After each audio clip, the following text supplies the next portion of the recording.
Welcome to Comfy Havoc number 2. This is my second attempt at this, and until I get out of the shower, this should be the last video I make. So, I'm currently watching the Adjustment Syndicate push in the shit of some Afrocentrics, ethnocentrics, some motherfucking pretendians. Alright? So here's the thing. I was born in 1973. I am a current man of 50 years of age. Age I never thought I'd actually see. As a mixed person, I've had a lot of issues in life, and the Afrocentrics aren't helping people like me. They're not helping Afro-Indigenous people, and they're not helping triracial people like myself. Yes, I am triracial. I am part Native. I am part Black. I am part white. All right? Been that way for 50 fucking years. Not gonna change it now, thanks to the app on TikTok. I've never had an issue with being mixed.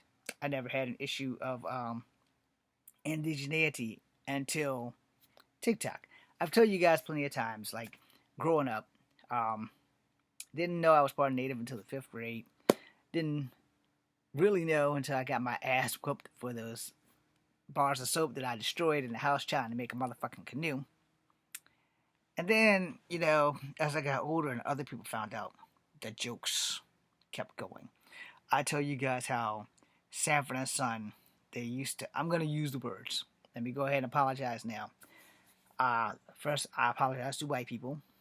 I'm not going to apologize to black people because I'm not going to use the N-word. That's not a fucking option. Archie Bunker spanned off the Jeffersons. And Archie Bunker, I'm pretty sure you can probably, unless they done edited it and recast it, the actor, great actor, I know that he was probably not comfortable using the N-word. I'm pretty sure that he may have used the N-word. I'm not gonna swear to it. He's dead, so God rest his soul. And then when the Jeffersons spun off from Archie Bunker, if memory serves me right, the main guy, George Jefferson, was forever racist to white people. Okay? Which goes back to when I was in grade school where white kids would call me a zebra. They got that shit from George Jefferson. Because George Jefferson would always call Helen Willis and Tom Willis's kid a zebra because she was part black and part white. So I was a zebra in school. Also, he would always call white people honky. He called Mr. Bentley honky, and he called Mr. Willis honky. And he always slammed the door in Mr. Bentley's face, which was like comic relief, which at the time was pretty cool. Right now, we would consider that to just be damn right rude and insulting. Now, as I grew up, Sanford and Son came on, and there was a Puerto Rican that everybody thought was Mexican. So while I'm in school now, I'm also being called Juan or Tonto.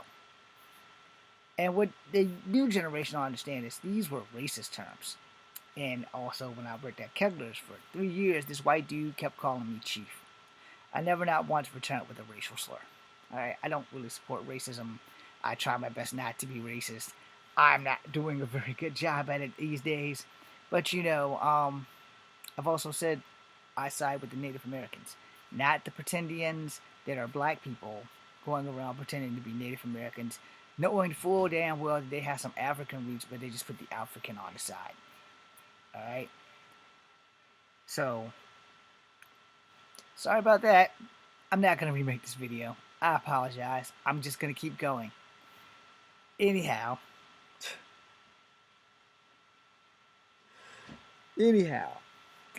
I don't deny my black heritage. I don't deny my native heritage. I don't deny my white heritage. But we can look at me and look me dead in the face, put the light on the subject. I'm never going to be a white man. We can establish that right here, right now, that I'm never going to be a white man. And out of the 3 races that I have, I can only walk in 2 worlds. The native world and the black world. I can never walk in the white world without being considered one or the other. I've also told you guys that when I was in college in my 20s, I had a Spanish teacher from Spain who was an all-out white woman, but she was from Spain. She was a full-blooded Spanish woman from Spain. And she literally told me I could cheat because I couldn't understand Spanish. And then she literally said, "Hi, me. I've never met a Mexican that can't speak Spanish." And I literally told her, first, that was racist. Second, I'm not Mexican. I am part Native American. I'm also part black and part white. And she's like, she never had seen a mixed person before. And I said, you need to get some American culture. Mixed people exist. You're looking at one. And I've been through so much shit in my childhood as a mixed person. And unfortunately, I will say this with my full chest, and I'm sorry that I have to say it. A lot of my racism has come from black people, you know.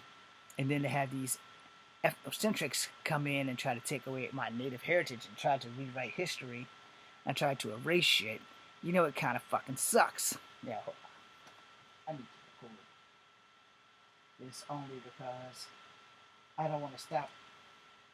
To, I don't want to stop doing the video to watch Deborah Norber Inside Edition. I fight against racism as best I can. I've been fighting this fight for 50 years before this fucking app existed, before there was Afrocentrics. When I was a kid, if someone would ask me, I wouldn't deny my native heritage, but I also never used it to get ahead. It's like, are you mixed native? I'm like, yeah, I'm part native. Okay, big fucking deal, But also, I didn't grow up on the reservation. I didn't get anything from my great-grandmother or my grandmother other than two things. Folklore, which I can barely remember, and a couple of stories of my great-grandmother running through the wilderness in her moccasins and shit like that. It's in there. I just can't pull it to the surface. And then her daughter, my grandmother, pancakes with motherfucking corn in them. I fucking hate corn. And everybody's like, well, you're part native. You're supposed to like corn. Yeah, pass. I don't really like fucking corn. I'll eat it if there's nothing else. And we gotta have a fuck ton of salt. But if I have corn, it has to be popcorn. Okay? Other than that, I don't really fuck with corn, like talking about it. Now, let's see. My probably worst native experience didn't happen for almost 20 years. And then I was like 23 years old. And some natives rolled up on me because I wanted to date their niece. And they straight told me I wasn't a pure native. No one prepared me for that. No native in my family ever prepared me for that. Because the only native in my family that I dealt with was my dad's mom and her mom. Never told us about that shit. Never expected that shit. And my mom's mom is mixed native, but she was adopted. So we have no knowledge of her coming into this world that we can possibly find. So there's that. And then, when you tell the story to people, they're like, oh, what kind of fucking shit are you on? I'm like, dude, this is the fucking reality in which I've had to live. Going up and being the half-breed, being the zebra, being Tonto, being Julio, being Juan, being all those derivatives, And the unfortunate thing was that most of my racism came from black people. I do not hate black people, but it was just like being mixed was like a crime for black people. As I got into college, it wasn't so many black people or white people. It's just like every now and again a random. What do you mix with? What do you mix with? What do you mix with? Every now and again there was a random. And you get used to it. As a mixed person, you get used to people not understanding your life. Now, I haven't really talked to many mixed women to see how much their experience is different. But oh shit, I hit the wrong button. Let's keep it real. Fucking, gotta cut that out before it happens. I hope you guys can still see me. Hopefully that fixed whatever that was gonna happen. Anyway, I was trying to clear something. If their experience is different, it's because most people really actually give more care about the female than they do about the male, and that's just some shit we gotta accept as men. No one really gives a damn about us. Chris Rock said it best. You can be a broke ass man, whether you are black or white or Asian or whatever. This is the order they care about. They care about the broke white man. The other four guys, they could care two fucks about. I'm sorry if I'm offended, but that shit is the truth. If a black man dies in the alley, before they do research, they'll just assume drug dealer, gangster, one less black guy to deal with. If a native man dies in the alley or is forced to take a Starlight tour, that's just one less native we got to deal with. If an Asian man dies in an alley, that's just one less Asian guy we got to deal with. But they won't let a white man die in the alley without a full investigation. You guys might not like hearing that shit, but that's just the truth. It's the same thing with missing and murdered indigenous people. If anybody who's black or Asian or white, excuse me, comes across a native and they point out that they were missing, that person's on the missing and murdered indigenous peoples list, whether they're indigenous or not. They have put black women on there and Asian women and white women on MMIP. But when it comes to natives and blacks alone, we're lucky if we get the back of a milk carton. Or if we get that, if you've seen this person, let us know. But we all know what happened with the girl who traveled across the country and her boyfriend unalived himself in Florida. And we all know about the Natalie Holloway and all the other shit. We all know about that shit. But the point of this video is really quite simple. There is a battle for my fucking history and my heritage on TikTok, where I completely side with Native Americans, the real Native Americans, not the pretendians, not the Aboriginals, not these people who are saying that Native Americans went to training school to become Native Americans, when the training schools was basically entrapment camps. And this is the thing that's going on TikTok. You have to understand where I stand. I am never going to be a pure Native. It's not going to happen. I accepted that a long time ago when the two Native gentlemen weren't my dreams of marrying this girl. And it's like, well, you're not a pure Native. We don't want you anywhere near our niece. You're going to fuck up the bloodline, etc., etc. Again, I didn't handle that very well, as I threatened to push one into an oak tree, and I threatened to push the other one into oncoming traffic. Wasn't the best time in my brain cells to be doing shit like that. But at the same time, you have to look at the fact that I'm a martial artist, and these guys could not stand up and fight back. So there was no honor in fucking them up the way I really wanted to, because I have on an occasion or two threatened to knock some people out of their wheelchairs. I am slightly ashamed of it, but you don't know the people who I threatened to knock out of wheelchairs. They were pieces of filth. So they kind of would have deserved to get knocked off their asses hard. Anyway, if these ethnocentric people are mixed native like me, they need to get off the bullshit, accept all of their heritage, and move into looking into their reconnecting journey. But they're not doing that. They're taking the African part right out. And the ones that you can tell right away, they may have a tiny bit of native in them, but they have more black in them. You can tell right away by looking at them. This guy's got a lot of black. They have some native. We're not doubting that they have native. It's just that they're saying that the Native Americans were not the first people here, and that black people were here. And then they're talking about how they're ninth ether beings, they're ninth carbon beings. I have no idea what the fuck that shit means. And then they were once gods, once dragons. They would have had dragons or some bullshit. And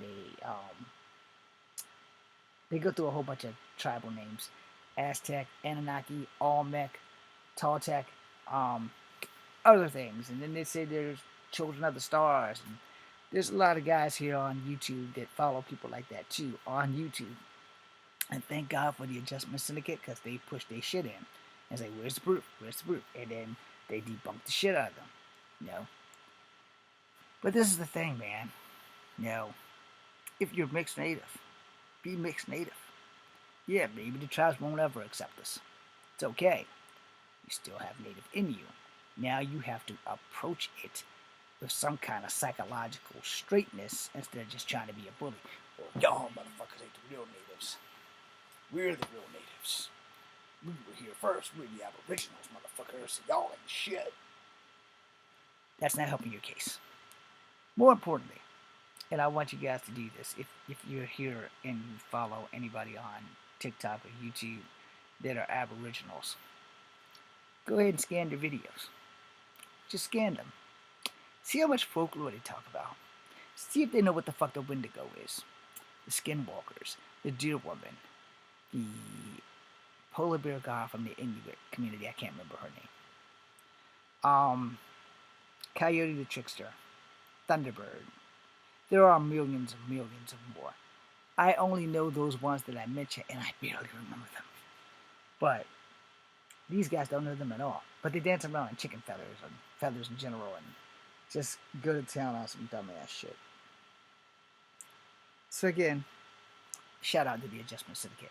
Thank you for doing what you're doing to push these guys shit in, or in y'all words, giving them just a tip. But if they are mixed native, I ask them to just be mixed native. But we also don't know what their end goal game is. I think that they really think that they're just going to take land from Native Americans or from people in general. And they don't really know how the law works or how taxes work or anything. And they're going to fuck around and find out. Oh, well, we're going to push you off this land. Uh-huh. Go for it. You what army and what lawyer? Because land patents are a tricky thing, you know, and you won't be able to take other people's land if they're already paying for the land. You're going to have to fight them in court. And by the time you get finished proving who you are or who you think you are, you're going to be broke. And even if you win the land, what happens if you can't keep the land because if you don't pay taxes, the government's just going to take it right back from you. Then what? Then you're fucked anyway. Thank you guys for watching. I will try to make some fun videos tonight before I die. That being said, I'm Echo Van Grey. This is Comfort Habit number 2. Be seeing you. Thanks for watching.